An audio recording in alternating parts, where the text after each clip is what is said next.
Encontros com o Futuro, hoje com um convidado muito especial, Fábio Câmara, fundador e CEO da F Câmara. Bem-vindo, Fábio. Obrigado, Mátio.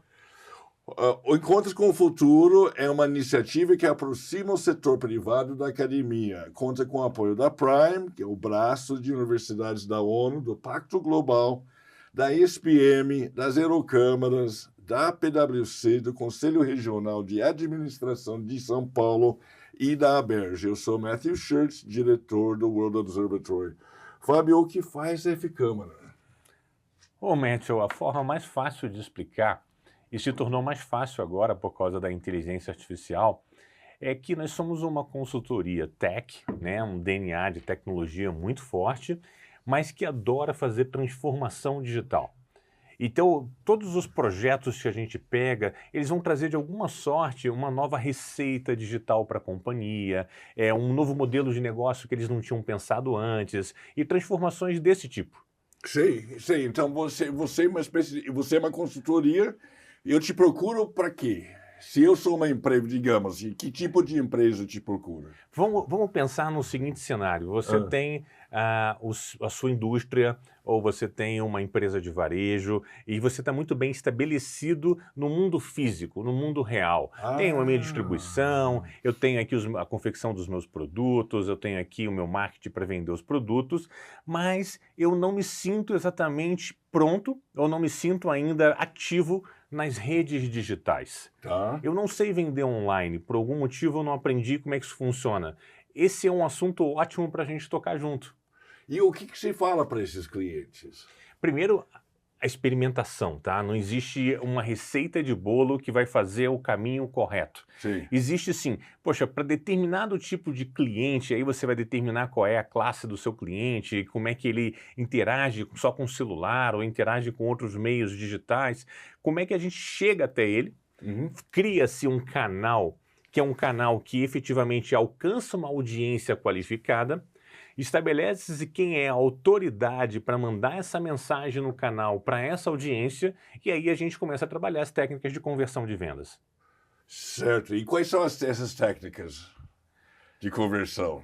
Passa o segredo para a gente. Todas são muito boas, tá? A gente vai ter IBM, vai ter Flywheel, vai ter, enfim.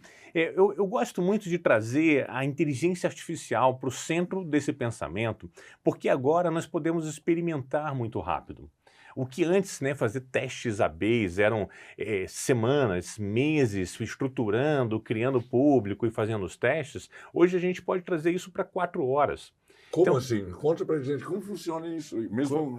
Trazendo para 4 horas. Então, eu consigo criar um MVP, né, de uma amostragem de algo. O que é MVP? Mínimo Viable... Isso, Product.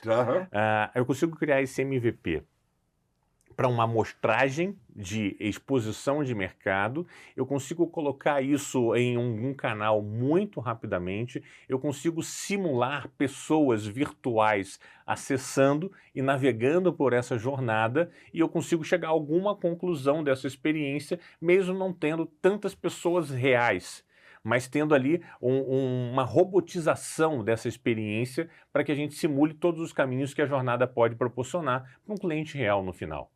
Que interessante. Então, você simula a audiência virtual. Sim, simulamos. É isso? É isso mesmo. Falei certo? Falou certíssimo. Simula a audiência virtual. Eu não conhecia isso. E isso funciona. Funciona? Opa, como não funciona? Funciona. E depois você vai, digamos assim, disparar aquela campanha que performou, que deu mais certo. Sim. E confirma. A IA sabe. A IA não sabe tudo, né? Mas ela aprende muito rápido, e esse é o ponto. Né? O ponto é o aprendizado. Inclusive, eu quero dar um conselho prático para quem está pensando em fazer alguma coisa com inteligência artificial. Não procure entender primeiro. Aprenda e viva. Use, pratique, não procure entender. Se você procurar entender, você vai dar viés, você vai fazer perguntas que você já sabe a resposta, você vai induzir, você vai quase que alucinar a IA. Então não faça isso. Aprenda o que é IA ali, ok, faça um letramento. Depois do letramento, viva. pratique, use, simplesmente use, porque o interessante da inteligência artificial é você fazer perguntas que você não sabe qual vai ser a resposta. Porque se você já sabe, já tem um viés. E aí não é inteligência artificial, é inteligência aumentada. Então, vou dar um exemplo para você muito prático de um projeto que a gente está fazendo agora, um grande projeto. Boa. A gente está fazendo um projeto para estudar o que motiva uma pessoa à principalidade de banking. Ou seja, você hoje provavelmente... Me perdeu no principal... Vamos lá, vou explicar. Você hoje provavelmente tem conta bancária em 3 ou 4 bancos. Tem 3, olha só. A maioria das pessoas tem. Acertou. E aí, qual é o seu banco principal? E por que ele é seu banco principal?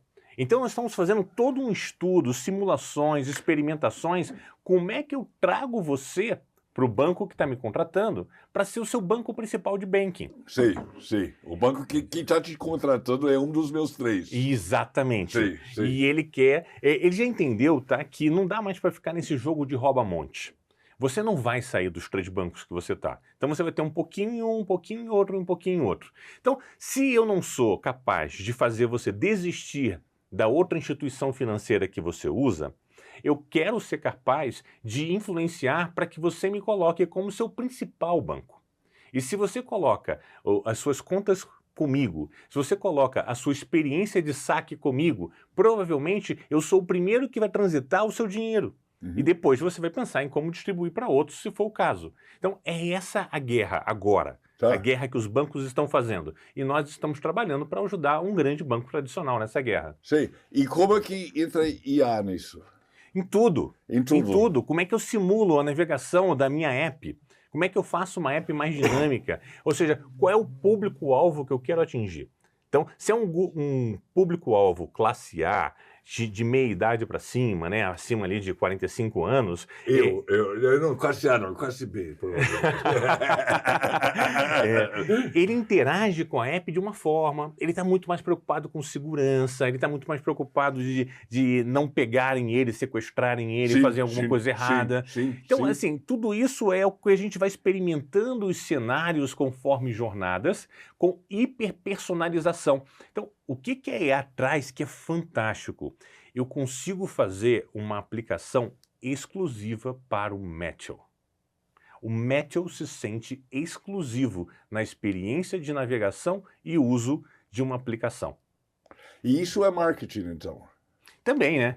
Também, né? É marketing. Também é marketing, mas no meu caso é tecnologia. No meu caso é inteligência artificial. Eu não vou proporcionar para você uma campanha, eu vou proporcionar para você a experiência de utilização das ferramentas. Que interessante. Fábio, conta um pouco do livro. Esse livro aqui, ele tem uma característica... Esse é o primeiro livro? Não. Eu já escrevi um monte de livros. Um monte de livros? Um monte. Eu acho que eu tenho 19 livros escritos. Opa! Os 17 primeiros, eles foram muito de bits e bytes, né? Eu sou um cara de tecnologia. Sim. Por que o nome da empresa se chama F-Câmara, né? E aí, como marketing, um puxão de orelha aqui e um brinde à falta de criatividade. Porque eu já tinha escrito 17 livros quando eu comecei a empresa. Eu disse, vou pegar carona aqui, vai ser econômico de algum jeito. Mas esse livro aqui é uma inspiração que vem um pouco da sua terra, ela é norte-americana. Porque nos Estados Unidos é muito comum você ter mentores, você ter pessoas disponíveis para trocar, conselheiros, experiências assim, sabe?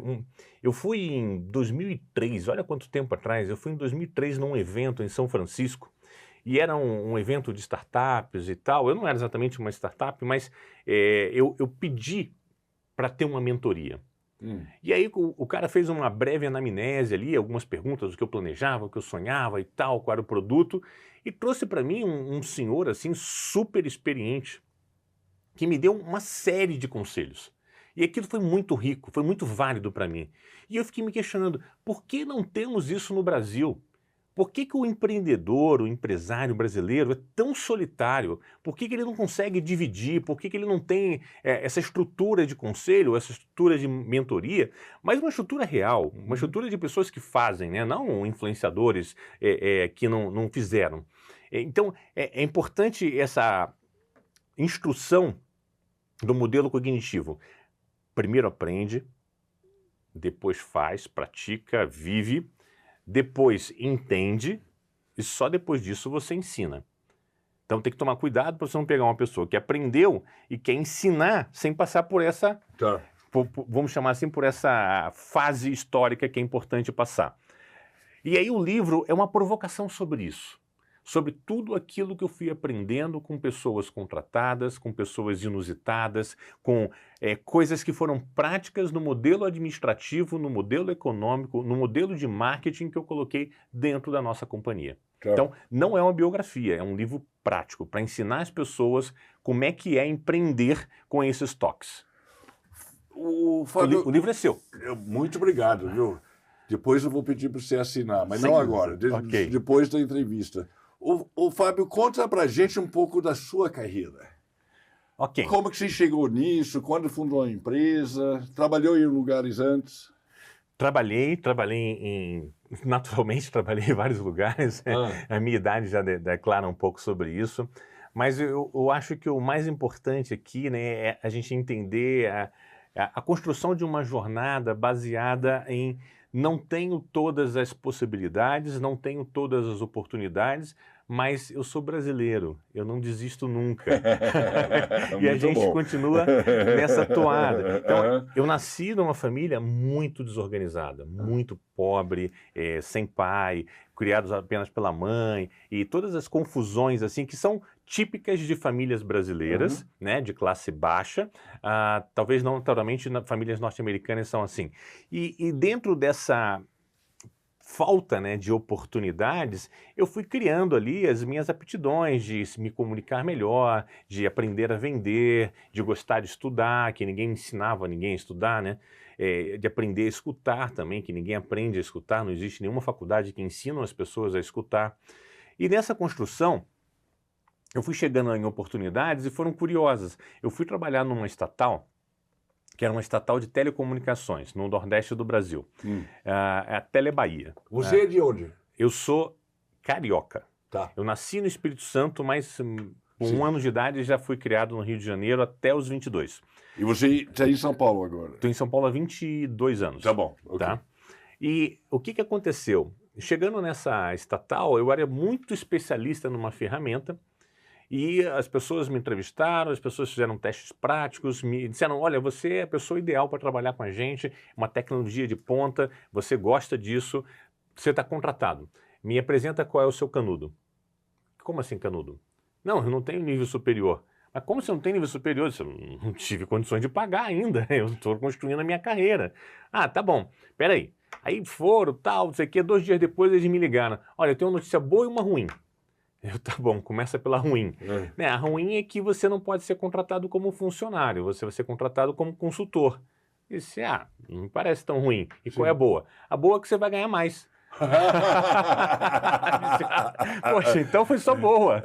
Não, mas olha só, você não tem estabilidade, né? Se tiver algum corte e tal, você pode ser desligado. Como funcionário, você teria. Não estou procurando isso. Estou procurando fazer a construção da minha carreira. Então, perfeito, estou dentro. Sim. Da mesma sorte, eu vim para cá, para São Paulo, e sonhava em trabalhar numa multinacional muito famosa, que é a principal do mercado de software do mundo, que é a Microsoft. E aí eu ficava ali, tentava fazer a prova, fazia não sei o que, era entrevista e tal, mas eu não tinha, né, nem inglês fluente, eu não tinha bons cursos, eu não tinha nada disso. Eu disse, poxa, eu tenho que ter um atalho. Então eu percebi que existiam, e acho que existem até hoje, certificações exclusivas da Microsoft, que me davam ali uma credencial de eu ser reconhecido pela própria Microsoft como um especialista nas suas ferramentas. Cada uma dessas provas custava $100 na época, mais ou menos, 100, $150. Sim. Eu simplesmente fiz uma campanha. Eu vou fazer uma prova por mês. E comecei. Juntar dinheiro, fazia prova. Juntar dinheiro, fazia prova. Naturalmente perdi algumas, não passei em todas de primeira e tal, mas só que no curso ali de 2, quase 3 anos, eu me tornei a 3ª pessoa mais certificada do planeta. Que sensacional. E aí a Microsoft olhou e disse, bom, tá bom, né? Tá bom, né? Vem trabalhar agora. Vem trabalhar com a gente. E o que você foi fazer lá? Eu fui ser evangelista, tá?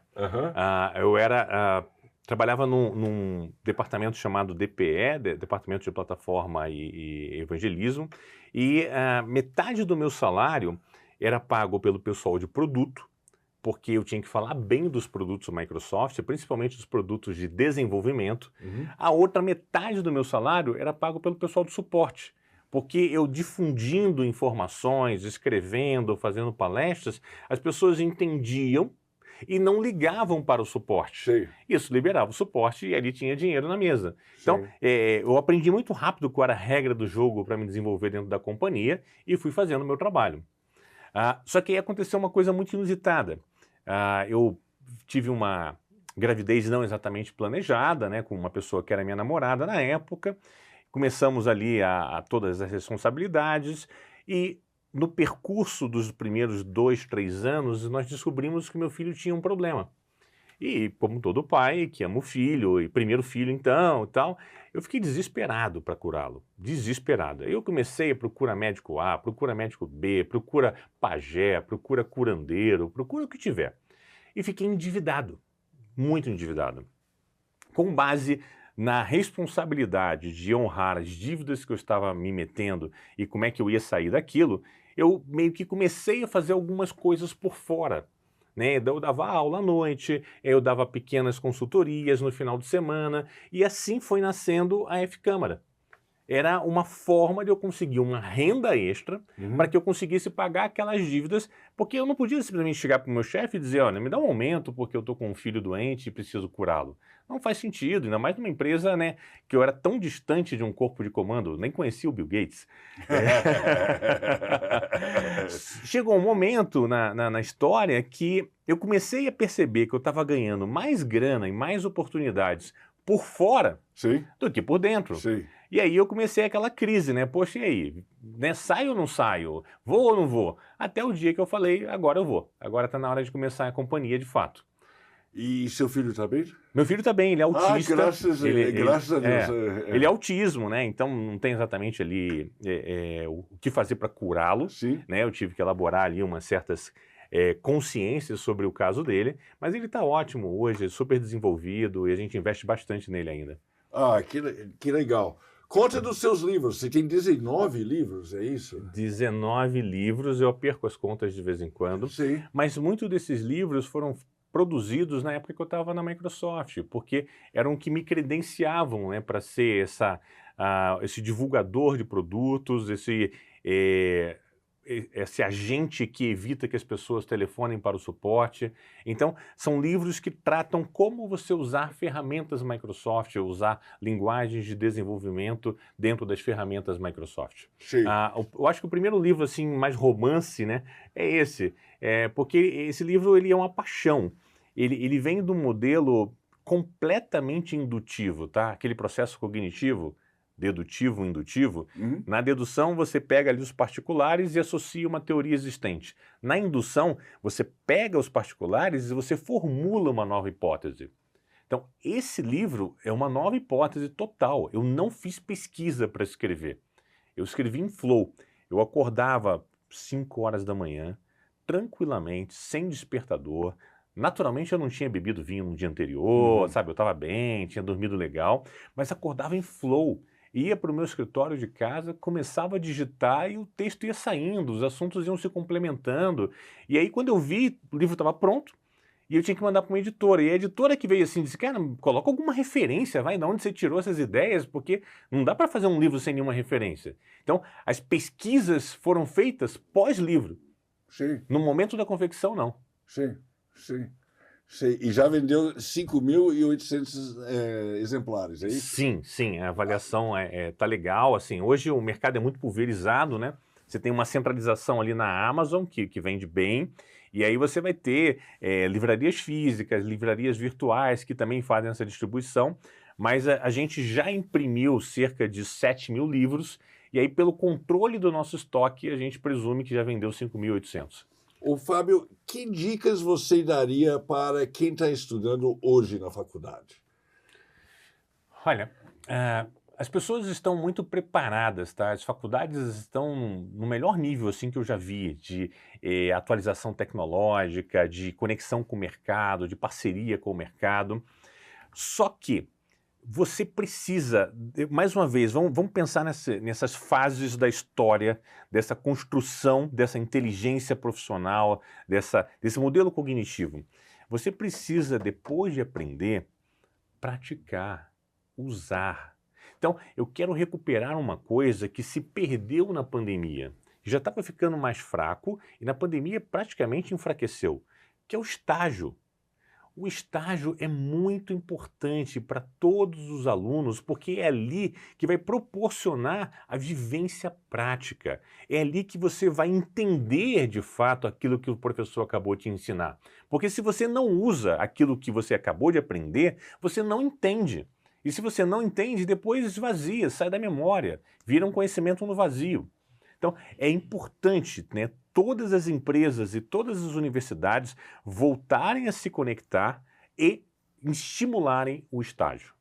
Perfeito. Mais alguma coisa, Fábio? Estou muito satisfeito com a conversa. Eu também. Muito obrigado, viu? Obrigado, Matthew.